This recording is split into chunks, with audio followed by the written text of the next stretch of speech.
वैसे तो भगवत कीर्तन में जो नृत्य होता है उसको कहते हैं समाधि नृत्य, परंतु मेरे को नहीं लगता आज कोई समाधि नृत्य करता है। आज तो सब शैतान नृत्य करते हैं जो शादियों में करते हैं। हाँ, आप हंसी नहीं, ये सत्य है।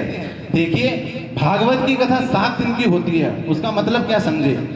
7 दिन का मतलब है पहले जो 4 दिन की कथा होती है वो ज्ञान की कथा होती है, ठीक है ना, वो गंभीर होकर सुननी चाहिए। 5वें और 6वें दिन की जो कथा होती है वो भक्ति परक कथा होती है, उसमें आप थोड़ी झूम भी सकते हैं। और 7वें दिन की जो कथा होती है वो वैराग्य परक होती है।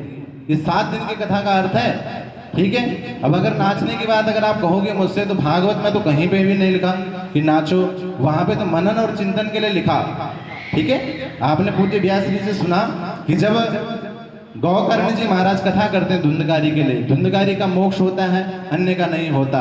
तो पूछा गया कि क्यों? तो जवाब मिला कि श्रवणम तो कृतम सर्वेर न तथा मननम कृतम फलभेदस्ततो जाता भजनादपि मानदम।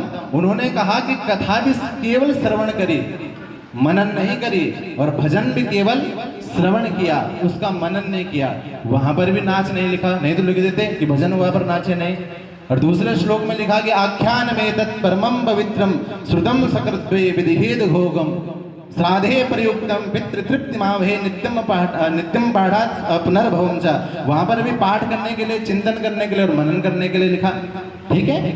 केवल जो भजन कीर्तन होता है उसका अर्थ समझिए। भजन का अर्थ है भज जमाना। जब आप कीर्तन भजन करते करते समाधि की ओर चले जाएं, ध्यान की ओर चले जाएं। कीर्तन का अर्थ भी है कीर्तन जमाना। आप कीर्तन करते करते समाधि ध्यान की ओर जाएं, परंतु ऐसा होता नहीं है। लोग महापाद और मीराबाई का उदाहरण देते हैं। तो महापाद और मीराबाई ने जो भजन किया था वो यही भजन किया था। वो भजन करते करते हल्का झूमते थे और समाधि की ओर जाते थे। तो